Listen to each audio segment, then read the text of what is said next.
Hi everybody, we're here at the Cold River today to release our eastern brook trout fry into the river.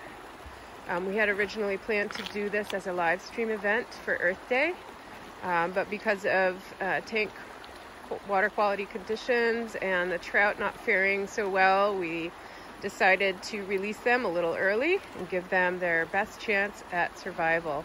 So I'm here with Ellie Stormer and Sarah Goldsmith, our AmeriCorps members, and they are right now acclimating the trout to the river. The temperature in the tank and the river are a few degrees different.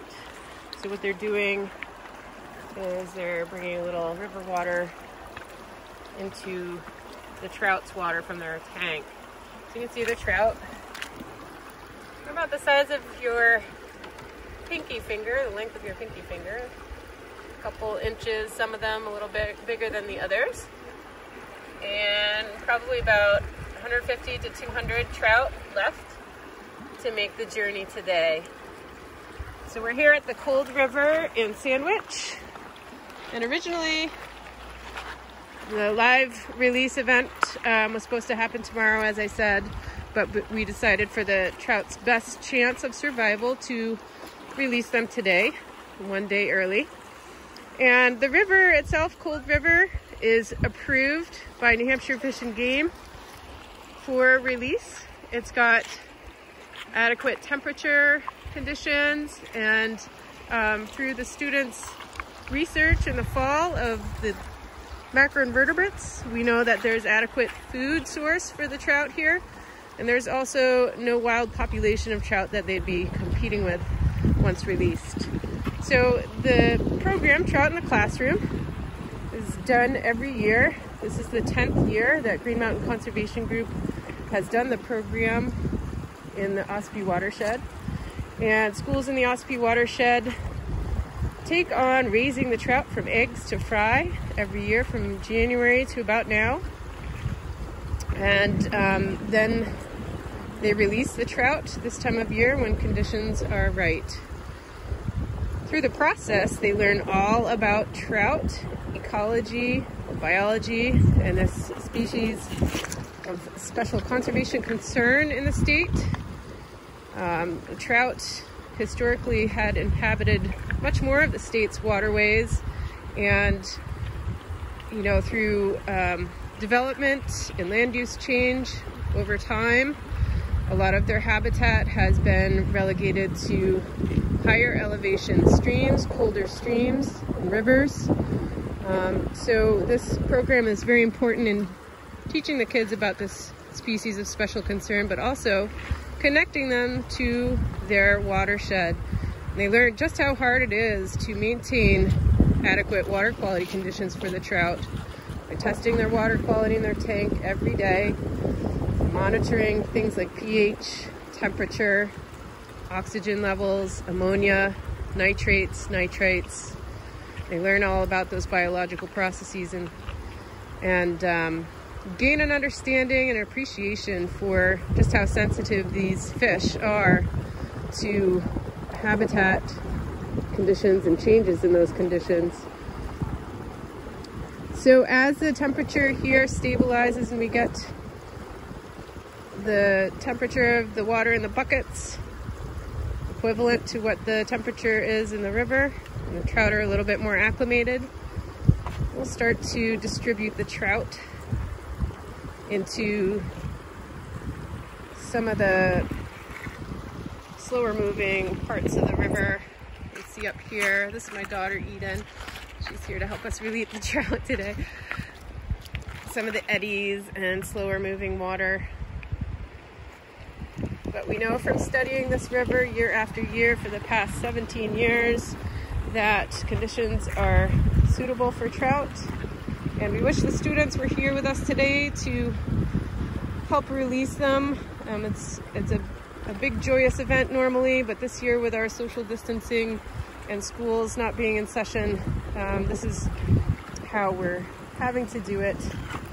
We'll give a shout out to the Sandwich Central School students and their teacher, Stephen Watson, for helping to raise these trout from January through mid-March, and then Ellie taking on the role of caring for the trout. So we're back at the cold river, about to release our eastern brook trout fry. And while we've been waiting for them to acclimate to the river, which is a couple of degrees cooler than their tank, we've been looking for macroinvertebrates. We found some aquatic salamanders here, you can see. And we found a nice dragonfly nymph, caddisfly larva, and you can see the hellgrammite underneath them both there. So lots of stuff in the river. Some of these critters, like the hellgrammite, an indicator of really high water quality. So great news for our trout. And now we're gonna head over and release the trout.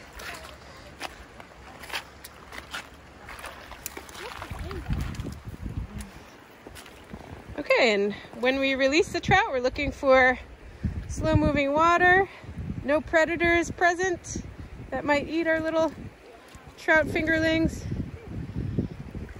and just spreading them out along the river.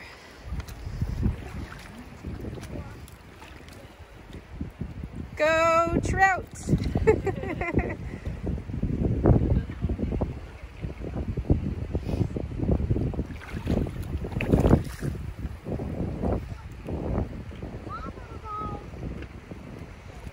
They might need a little encouragement.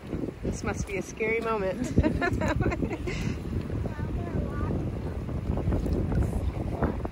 Eden, do you want to release these guys while she gets you some more trout? No, I don't want to release these yet.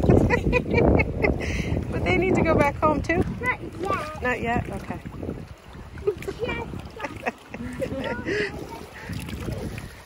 And here's Ellie, our trout whisperer.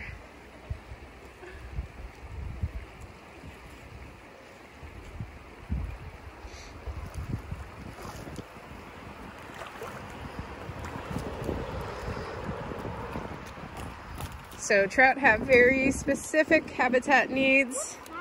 They need high water quality, that's cold water, with a neutral pH right in the middle, around 7, 6.5 to 8.5-ish. They need high oxygen levels in the water where they live. And they really like to hide and thrive with woody debris in their river habitat. So keeping our rivers protected from pollution, but also shaded, and the riparian habitat intact, that's buffers along the sides of the river to keep the river itself shaded and the water temperature is cooler. All these things are really important for trout.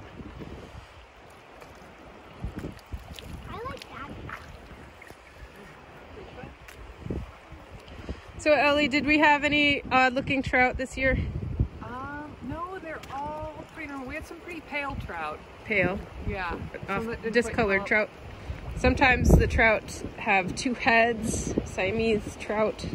Those ones don't tend to live too long. But some of those trout looked very big, like they were eating well, and they looked pretty hardy. So hopefully they have a good chance of surviving out here.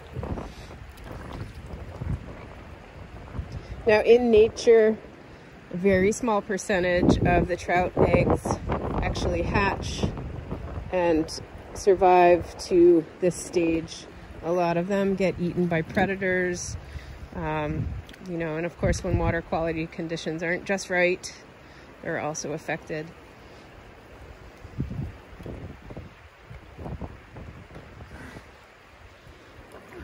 I don't want to step in that.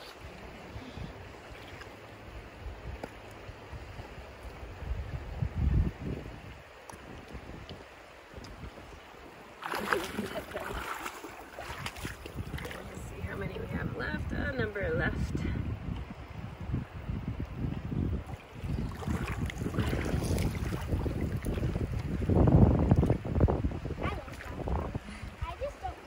You want to try dumping some? All right, ladies, we're going to keep on releasing the trout. Thank you for joining us today. Everyone have a wonderful, happy Earth Day. Hope you have some way that you're going to make the world around you a little bit better. Thank you to the Sandwich Central School students. Thank you to Judy Tomosa at New Hampshire Fish and Game and our partners at Trout Unlimited. Steve Watson at Sandwich Central School for running this program year after year. And all of the other schools that participate in the Ossipee watershed. If you'd like to support our programs, feel free to visit gmcg.org. We do many school programs every year with schools throughout the Ossipee watershed in New Hampshire and Maine. This is just one of them. Thank you for joining us. Have a wonderful Earth Day, everybody.